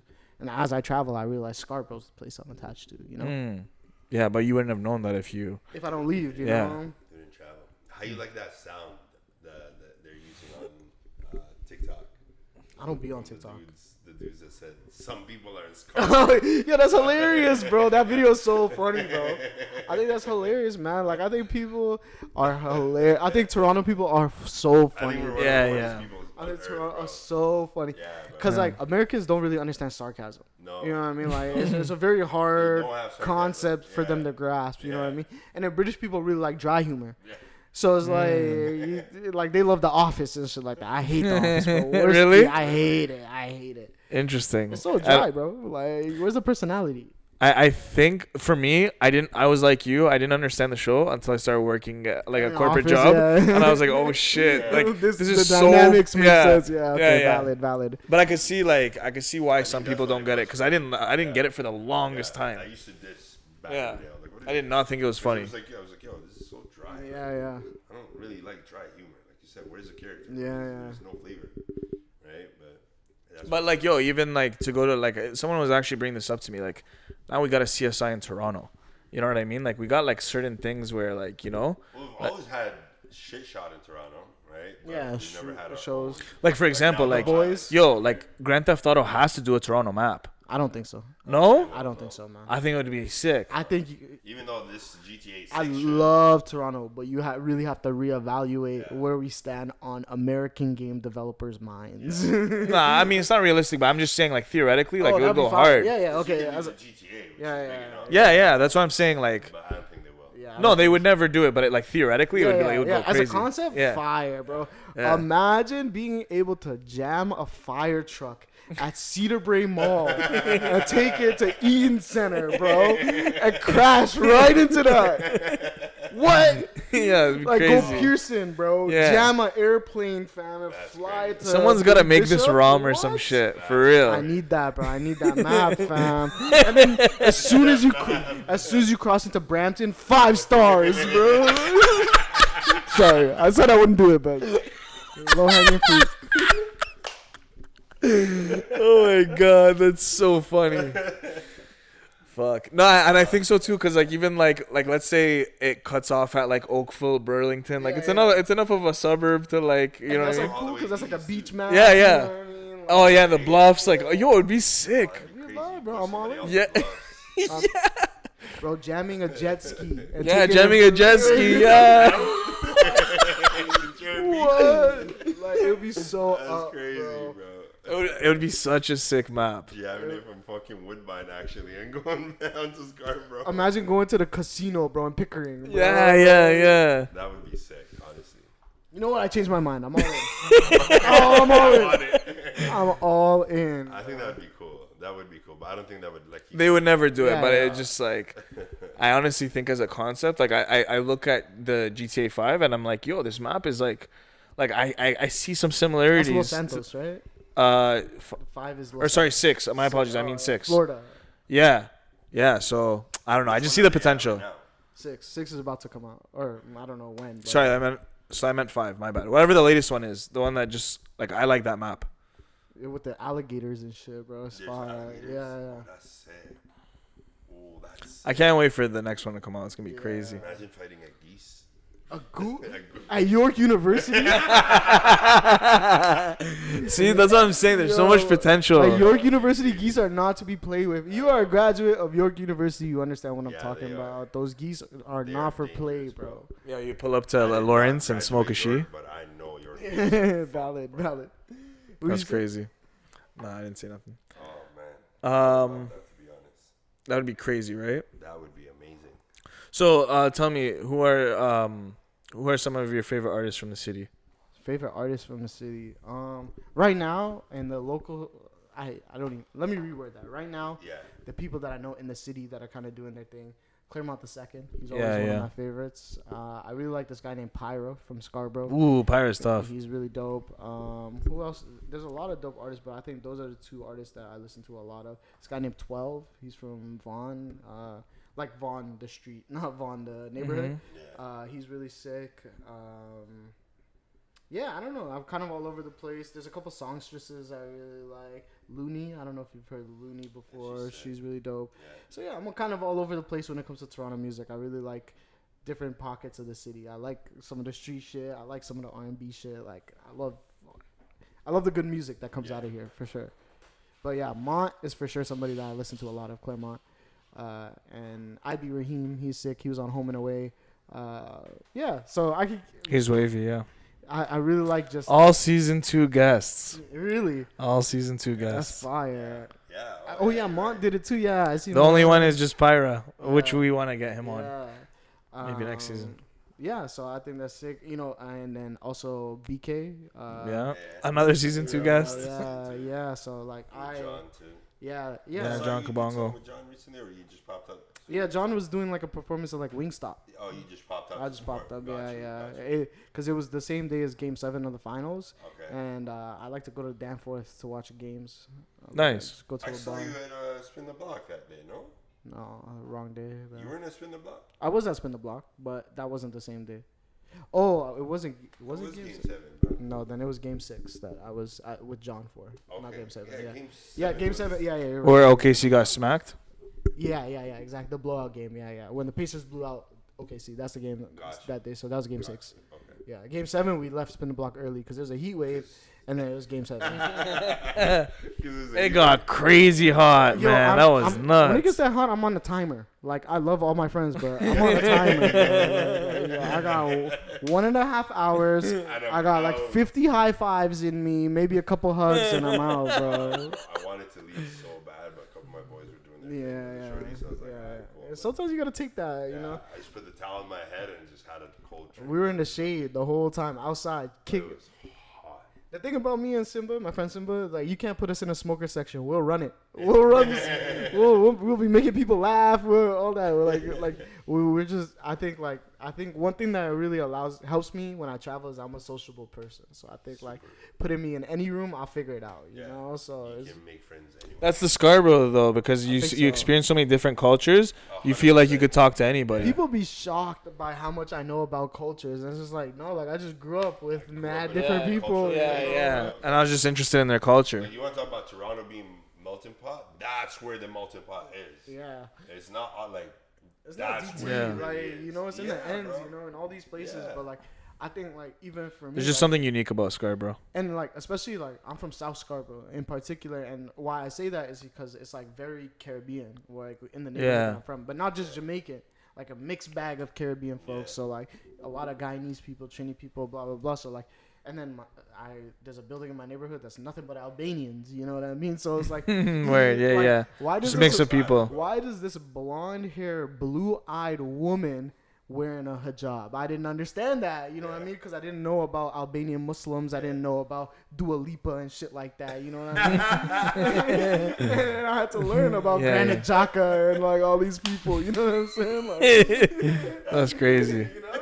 And like, how else would I know that other than being by where I'm Scarborough. from? You know what I mean? Like that's the only other place. There's 2 places I've experienced how I feel in Scarborough. That's in Queens, New York, and that's in East London. Like those are the 2 places that I walked around like, oh, I know where I am. Like I know what this is. You know what I mean? Like, I heard about East London. I want to go to London so bad. London's a vibe, man. It's a good vibe. I think that's the place I really want to go. What about you? Do you have anywhere that you really want to go? The place I'm most curious in the world, probably Hong Kong. Yo, I have a layover there. Really? Yeah, because I'm going to Nepal in September. That in Japan. Yeah. I think Hong Kong and Japan. Yo, I heard Hong Kong is hot as fuck. Like, Yeah? It's gross. I just like, cause I know like I told you, Cairo. When you're gonna go there, it's like a culture shock. It's like I like how you said when you're gonna go there. yeah, That's hard. I like because that. you're gonna go there, and I know I'm gonna experience the same thing when I go to like Asia's capital. Like Right, Hong Kong is like like where shit goes down, and then same. I just hear crazy things about Japan, and looks I like good food, and like I think they have like really like for the most part good food and healthy food. Yeah, the quality of the food Yeah, there is and like cleanliness and like Quality I don't hear anything bad about people who travel that's to actually Japan. true. I've not heard bad things Yeah. about anyone who's gone to Japan. Yeah. Any city in Japan, not just Tokyo, but Osaka, Kobe, whatever. Yeah. They've had great experiences there. Facts. There's a really good DJ community out there too. Really? There's a lot of soca and dancehall in Japan. Well, you know what? Speaking about DJs, really, this is actually Terani's question. Can a DJ break out of Toronto? Oh yeah, we're watching Rennie do it right now. We're watching Rennie break the mold for real. I rate that guy heavy, bro. Like, Shout out Rennie for real. Yeah. He's got that fire in his eyes. Off camera, we're talking about the interview with Milda, and I feel like they have the hunger in the same way, where it's like nothing is gonna stop either one of those guys. The only thing that can stop them is themselves. Yeah. And I'm not wishing bad or nothing like that, but I'm just saying like They'll go as far as they want to, you know. That's and I crazy. think that it's cool to watch, bro. And so, as as the level of DJing rises, so does the average, you know? So the quality of the average DJ in Toronto is going to be so much higher than anywhere else because the bar is so much higher than anywhere else. What's your definition of a good DJ? Oh, that's a techie one still. I think Like how can you look at a DJ and be like, you're a guy? objectively, there are skills. Objectively, there are technical skills that make you a practitioner, that define good as just as somebody's technique shooting a free throw or whatever. They're just things that you can be good at. Then comes the subjective stuff, right? Style, vibe literacy, like all those things. I think a big thing is also like how can you control a night? Can you make people dance from the moment they walk into a room to the moment they leave? To the fact that they stayed 4 hours because they love what you were doing, because of the story that you were telling. Yeah. They don't even let people do 4-hour sets in a club anymore. Like, you know, that's not really a thing that can be done by many of the new gen of DJs. Yeah. Because they haven't ever been asked to do that. You know what I'm saying? But the people that I came up with, JL, Sav, Manalang, like all of us came up together and we grew up. Our introduction to DJing was doing 4-hour, 5-hour nights by ourselves. You know, from nobody being in a venue to it being packed out to everybody leaving to the bar staff packing up. We've experienced that. So I think that, like, that is what makes a good DJ. Can you rock a crowd? Can you have them in the palm of your hands? I genuinely believe as a DJ you control time. You know what I mean? So it's like, how good of a time controller are you? That's what makes a good DJ subjectively, outside of the objective technical stuff. Yeah, I could see that. The only, like, again, for me, I don't know the technical side of DJing, so I'm just like, oh, like, I like the choice of song, like, you know, like how they're introducing different style, you know? But then the only DJ I like was like, I had a wow moment with was DJ Habib Beats. Oh, word, yeah. That, like, what you're saying right now is he controlled time. Yeah, exactly. Like, he controlled, like, for 2 hours, like, he just controlled it. I've never seen that before. Yeah, man. There's no feeling like that. Yeah. When you walk in like that, like, that's what I imagine playing at the Garden felt like, or whatever sporting arena, you know, at the Bernabeu or whatever. Like, that's what it feels like to me, you know what I mean? Like, like, I'm in the heat of what I train for. Like, this is what I train for. Now, am I going to shit the bed, or am I going to go out there, score a hat trick, lead my badge onward? You know what I mean? Like, I you know, like, sports and music are synonymous, like Drake said, you know what I mean? And so I feel that comparison goes well. They're both competitive as hell. Whether you like it or not. Like, DJing at its root comes from the Jamaican toasting culture and stuff like that, which inherently is just competitive. So if the structure is built on competition, you can't take that out. That element is so embedded in the DNA of what this art form is. Yeah. Whether you like it, love it, hate it. I think it might be a little different for people who are in electronic music. Like, I think, like, they have a different approach to DJing, the Chicago house, the Detroit techno, like, stuff like that. But when it comes to hip-hop, as soon as you dip your toe in that realm, there's this level of competition that you can't take out of the DNA of the sport, in my opinion. And why would you want to? I don't wish ill on none of these guys, but if we're on a flyer together, I'm trying smoking to kill everyone. you. Hey, you're trying to kill everyone. You know? It's like on the court. We're not friends when we're on the court. We could. I love you, brother. Out of bounds, like, you know, yeah. Like, if you fall, I'll help you up, no doubt. But, like, when we're locked in, it's game time. Yeah. You know what I mean? Want my set to have the crowd buzzing. Yeah, and I think, like, that's a healthy mentality to have, because I think it pushes all of us, and it has for the last few years. I would say so. Yeah, and I think that's why the DJs in Toronto are so established the way that we are. Especially you and your friends, like you said, the people you came up with DJ against each other. Yeah, bro. With each other, you're the same lineup, but you can it's like scrimmage or like sparring or whatever, you know what I mean? You can tell that you guys are coming, like, I want to play this to make sure that, you know, my crowd is dancing. Yeah, exactly, you know, and it's fun, bro. That's when it's really fun, because that's, like, we came up in the dungeon together, and now we're here sparring in front of all these people, you know what I mean? Like, it's and the so biggest, rewarding. like, on the biggest nightclubs in Toronto. Exactly. It's so rewarding to the point where now we could go OT and go to other cities and do what we do. But then when we go out there, we're smoking people, because it's like the level of competition. Like, imagine playing, like, Hall of Fame difficulty your whole life, and going somewhere they're playing on, like, still a hard difficulty. Don't get me wrong. These DJs are talented all over. But, yo, I'm in there with the demons. You know what I mean? Like, and our standard is different in Toronto. Exactly. When it comes to music and, like, just art in general, we have a high standard. I think that's why for the longest time nobody could break out of Toronto. And we're haters. Big time. And we're haters, man. Big time. So if I'm a DJ, am I striving to play on a Friday, Saturday night at 12, like midnight, 1 o'clock? I think that there is a underrated skill of being able to open a party or being able to close a party. I think some people take that as an insult, like being put on as opener or closer or whatever, because it's like, oh, like I'm not even playing for people, blah, blah, blah.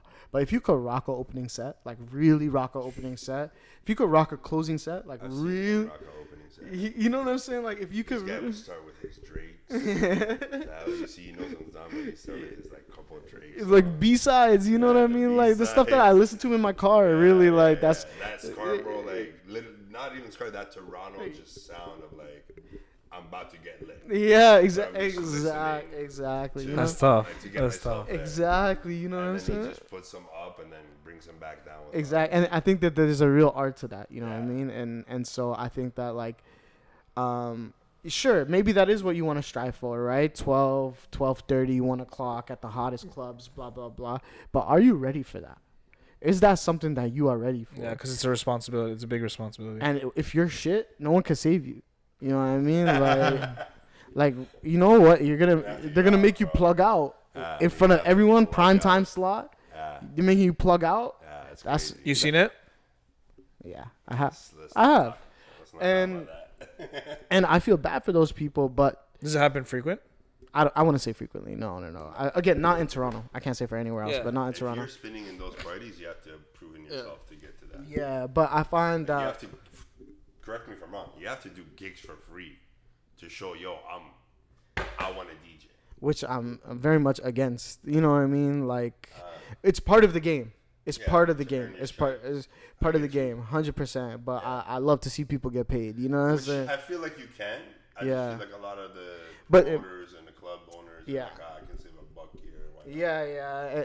And that's like the business side of it. But if we're talking about strictly in playing the night, man, like, I think like people who develop the skills to be the best DJ they could be, to me that means being prepared for any slot. Drop me anywhere in the night. You know what I mean? I don't even need to know my set time till I walk in. Damn. Like good. That's different. You know what I mean? Yeah. Like, but that's because we put in the hours for that. Yeah. I put in the hours. I put in as many hours as an opener closer as I have a prime time, if not more. I've opened and closed way more parties than I've headlined. You know, like. Release, I really started because I wasn't headlining places, so I was like, let me start a party that I could put my homies on, I could put the ends on, and I could DJ, and then boom, it just ended up working out. You know what I mean? Yeah. One of the biggest parties. Yeah, and so like it was based on being like a platform for the people. You know what I mean? Because I was the people. You know what I mean? So like being able to finally headline my own parties and then having people come out and be like, oh shit, this guy's going crazy. Like what? Like we need to book him, and then it snowballs and blah blah blah. So I think like I've spent way more time as an opener closer than I have as a headliner, and that's okay with me because I know that I'm secure enough. You could drop me anywhere in the night, I'll be the best set. Damn. I feel like every DJ should have that type of mentality. I would hope so, right? Like I'm not trying to shit on anyone. I don't know how DJs operate. I don't know if they feel like, you know. I think that's part of like Scarborough / basketball / toxic masculinity / whatever, right? Like, that's it's all encompassing, right? Is that why you brought it up? Huh? You got a text from a shorty saying you're toxic. No. I gave up those ways, man. I'm a changed guy, man. Yeah, but like bro. Like I hope so. I can't even believe it, bro. He said, "I hope so." I hope. I hope so. I don't know for sure. I hope so. But I never want to shit on other people in my field. Like I feel like that's whack because we're all independent contractors at the end of the day, right? Like we're all going through this business. The last we all want to get paid. The last person is affected as much as the first person. You know what I'm saying? So facts. We want to evolve and help each other. You know what I'm saying? So I never want to shit on them, man. But I'm saying my mentality is that I'm in there to shit on all you. You know what I mean? Like respectfully, you know. And they know that. I'd say that to their faces all the time. You know, because it's a shared belief. I'm sure they feel that way about you, as they should. Exactly. You know, like just if me and Rennie are playing a party, he goes in there with the same mentality that he wants to take my head off as I want to take his off. You know what I mean? And I respect that. And I feel like it helps get you better, though. 100%, bro. And I think like some people do well with that sort of mentality. I think where I thrive is I'm adaptable enough to also not be that.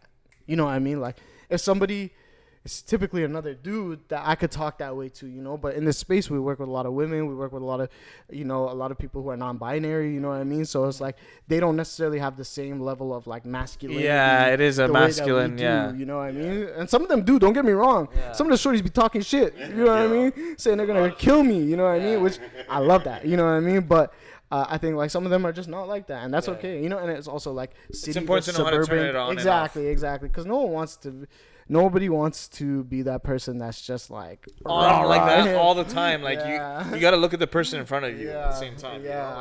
I agree 100%, man. So I think that's a big part of it, but we've all kind of just evolved together. You know what I'm saying? So I think that's been the fun part for sure. That's sick. I love this. Are we getting into segment? Yeah, that's it. It's time for the segment. That's it. Yeah. You ready for this? This is my worst nightmare brought to life. We didn't go too deep.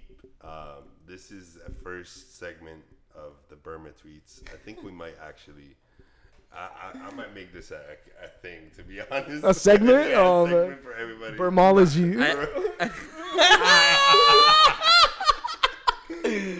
That's awesome. All right, we're gonna go 3 each. Do you have like a specific? 3 each? Yeah. You can do the first 3. I mean, shit. I have. Okay, I guess you have extra one than me. What are you talking about? There's a lot of tweets. There's a lot of tweets, bro. It's okay. We can just read them. My favorite. All right, Leo. Let's talk about the recent one. I want to talk about this one, to be honest. Okay, go. Okay. The club closes at 2 a.m. ... She get home at 4. Red flag, red flag. Retweet with a quote. Berma, shake my head. God forbid your girlfriend waits for me to get paid out by the bar and joins me for a ball up and some jerk chicken. What's wrong with a ball up and some jerk chicken? Come on. I'm just saying, man. Like, she's not doing anything crazy. She's just balling up, enjoying some jerk chicken, bro. After the club. At 4 o'clock. What a responsible woman. She got work tomorrow morning. She's taking half the plate of jerk chicken for lunch tomorrow. Maybe get her a beef patty, you know what I mean? I think I'm being thoughtful. Okay, I'm gonna say one because I'm not very fond of this show. Okay. Give me Love Island Toronto set at the Scarborough Bluffs. A sweeter thing has entered the villa. No, because can you imagine? Can you imagine? No. Hear me out. Okay. Love Island has a huge international following, right? Yeah. Imagine a shorty on Love Island saying, I'll girk some, man. Come on. That girk some man is wild, man. That's crazy. Yo, she says tutus. He's giving me bun, I'll girk some man right now. That's must-see TV if you ask me personally. Oh, that's awesome. That's crazy. Yo, one of my other favorites, which is hilarious, bro, and I felt you on that one.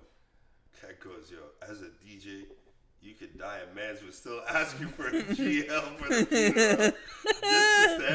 Just to get there and stand by the No, I promise you. It's real life, bro. Might as well ask you for guesses for anything. Bro, I feel you on that. I see it too. I see it. I could post like my family barbecue, man. Be like, yo, I can get +2. Yeah.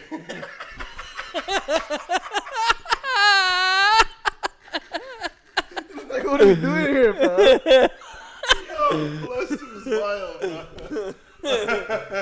Yo, I think you would be appalled by the number plus I would get sometimes, bro. You'd be appalled. So you might get a +7. You might get a +8. That's wild, bro. Like, why do you guys think that's okay? And then show up at 12:45, be like, yo, guess this is closed? Yo, guess this is, Shorty, club closes in 1 hour 45 minutes. One football match, I'm out of here. One I've actually, so you know where I'm at right now, but next to them, I seen an incident happen. I was just telling them, like, literally, these guys pulled up at fucking, what time they pulled up at? 12:45? 30 of them. Talking about we're on guest list. And Sorry, they were with brother. an artist from the city who's like a local artist. And I'm like, the fuck? Yeah. No chance, bro. Sorry, fam. Alright, last tweet. This is kind of, this is the deeper meaning we're talking about. But I never go against the city, but maybe because I actually come from being on these roads. That's real life, man. Like, 16 years old, Kensington Market used to take hour and a half, bro. Like, just jump on a bus. Talking about that, bro. It's crazy. It's like we didn't grow up in Toronto, but at least for me and my people, it's the same. And I think I'm just a little older. Bro, when we were in high school, like I grew up Scarborough, Markham. Right. So the only two places that we could really go is because my school was on McCowan. Right. I'm either taking the 129 down to Scarborough, Yeah. or I'm taking it up to Markville. Right. Those are the only two spots. But it gets boring after a while. So we used to go downtown to the city, and we had a couple of our friends grew up with two homies that lived downtown. So it was easier for us to go downtown and just kind of maneuver through the city because they already knew the city. As soon as we graduated high school, that was all we did, bro. Just downtown, Straight up, bro. rooftops, bar hopping, all that shit. For real. And it's just different. It's different from just chilling in, like you're from Stouffville, so you only know Stouffville. You know what I'm This saying? guy aired you out, bro. I get aired out every fucking episode. Because he tries to claim Scarborough, bro. The average consumer can't even spell Stouffville. Facts. Facts. It's true. They'll spell it Stove and Ville. That's how I would spell it.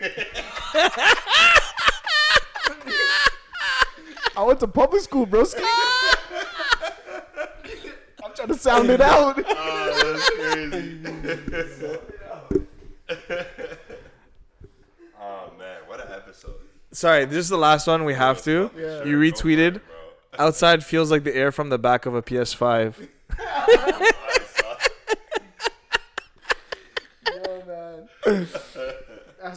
Yo, man. Especially in that heat wave, I was just And at that the was around crib, the bro. heat wave, too. Yeah. Bro. Like, That was I around was in the the heat crib, wave. bro. Yeah, running yeah. P5. I was running rematch. I was running pro clubs with the Mandem, bro. I'm a real FIFA head, Yeah. FIFA neek, yeah. Yeah. Even neat. Yeah. But I'm not into like Ultimate Team. That's just gambling for. Ultimate Team is serious. That's crazy, Yeah. but Pro Clubs is fun. Pro Clubs is lit. We be rolling like 6-7 deep into That's Pro what Clubs. you need, though. Yeah. You can't play, you can play 1-2. I'm in one club in Scarborough. I'm in another club in Atlanta. Oh, wow. Yeah. Oh, that's sick. Yeah. That's sick. Yeah. If you need somebody on the right wing, bro. Right. I'm nice, man. Jeez. Bermkai Osaka. That's what they call me. Bro, Kyle That's Nah, crazy. my character's name is Lil Saint, and his number's 4. So every time you score a goal or get an assist, it's 4 Lil Saint. You feel me? Oh. I got some clips. Okay. Oh, you gotta post them. Different identity, you know what I mean? I wanna play with Can't have everything under the same banner, you know what I Fair, mean? You gotta keep the fair. mystique. That's fair. That's like fair. that. But yo, season 2, Yeah. episode 24 this is the finale. This episode, it's crazy because I'm looking at the time and I'm like, yo, we already sat here Yeah. for almost an It doesn't hour. feel like it because we're just chatting, you know? We're just not yapping. feeling it. We're literally just having fun. Yeah. We like to close episodes with mental health. Yeah, bro. You know, Fuck especially it. as a Scarborough man. Ain't nobody care about your mental. No cap. These shorties are demons out here. But I'll be 1,000%. I think I'm surrounded by a lot of angels who really care about my mental health. I'll be so honest. I think That's what's up. gotten me through a lot of my tough times, what's gotten me through a lot of bullshit is having community, having people that care about me, and having people I feel comfortable opening up to. Yeah. I think, do I always open up? No. You know what I mean? Like that, but that's a personal choice. But I've never felt like I didn't have the space Right. or somebody to open up to. And, Nice. and That's so, important. Yeah, I think that's what kind of keeps me grounded because those moments really bond you, and then you feel more comfortable sharing more about yourself, and then you delve into those places that you're scared about, and it's a lot less scary when you can talk it through with somebody. It's or true. Talk it through with a group of people. You know. What Or I mean? if you find that someone actually shares the same battles as you, Yeah. you're like, okay, actually, I don't feel like we just discovered I have anxiety. Yeah. Live. Yeah. But it's true. But sometimes when you talk about it, it's like you visualize it different too. Exactly. You know what I mean? Exactly. And I'm like Berma a real. is the most nonchalant comedian there is on the face of this earth. For real. That's why we wanted him as a season finale. You are a comedian. Yeah. No, We had to end it real. off right. Yeah, bro. Like I think. Just found out I have anxiety. No, just now, bro. Live. Literally, as we started, we were talking about Live on the weed. pod, bro.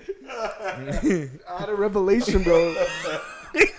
Holy shit. What is this? A Revelation. wave? A FLAC file? We got the MP3 in high quality, bro. I got one more question for Yeah, you. what's up, You bro? know, our podcast is called Bigger Dreams, right? We all got bigger dreams. No matter what you achieve, you always want bigger dreams. What's your bigger dreams? Yeah, that's a good question. My bigger dreams, two-part answer.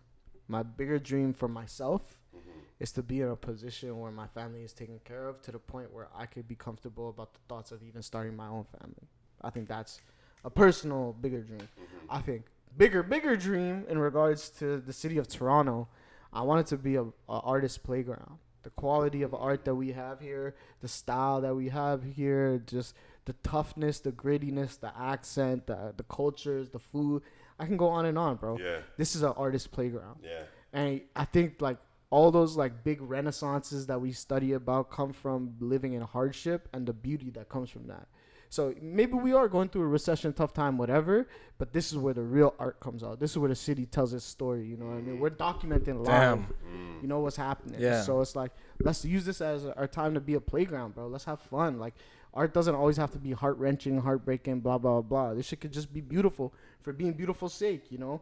But we have the quality to do that. It's not because we're bullshit. It's because there are people who are really good at doing that. Yeah. You know what I'm saying? So I want this to be the playground, bro. Is that sustainable? That's why this is called Bigger Dreams, right? We got bigger dreams. But, you know, I see the New York City election and seeing the stuff that's happening there with their mayor. And, you know, change is possible. It's possible. Thought? It's scary, but it's possible. So I hope that one day we can make this the artist playground that it is, because Toronto has a really special place in modern history when it comes to art, whether people want to accept it or not. Yeah, and it's funny. We can go. I just want to quick. When these guys were talking about what is Toronto, what's the sound, it's like, bro, like one guy I'm gonna name Ebro. He was talking reckless about Toronto, and I'm sitting here like, We have no sound, blah, blah, like, blah. brother, like, you know, if you're an industry person, which I know you are, you know how many producers and writers and behind the scene people are from Toronto and actually talk about Toronto and rep Toronto like it's their own place. And you're here talking about like, do we have a culture? You're dissing. You're not being real with yourself. I think and maybe this will be the last note. I think the number one thing that Toronto needs to address is that we're an insecure city.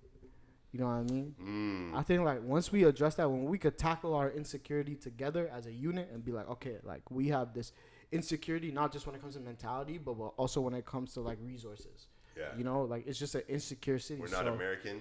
We have to get over that. We're the closest thing to Canadian economy sucks for entertainment, bro. Yeah. Like it's real. It's real Garbage. life. Nightlife is dying. You know what I mean? Like this is real life shit that we're facing in the fields that we exist in. So when we could grasp that concept and realize we need to work together, you know what I mean? I think that's when we'll finally be able to chase this paradise that Toronto can be. Right. But until then, we're all fighting each other for that spot. And that's just what it is. And that's the story of Toronto, right? Ours. Oh, so deep. I couldn't have thought of a better way to end it. Yeah. Mic drop. For real. Season 2, episode 24. Season finale. Thank y'all for riding with us through this journey. Don't ever get it fucked up. Don't Yes, ever. sir. I Yes, would sir. never change on the city. Scarborough to the world. For real. Yes, sir. Yes, Appreciate sir. you coming. You heard it Thank here you guys for first, having me, Berma. man. Thank you. I hope you had a good time. I had a great We time. had a memorable. This is I this love is it. exactly what I wanted to end This the is season. The way I wanted to end Yeah, the episode too. for This real. is an amazing episode. We always like. I think when we were deciding our last couple guests, like we really wanted to, you know, end off on a strong note, and I couldn't have thought of a stronger note to end it off. So, thank you for coming on. Appreciate it. Peace.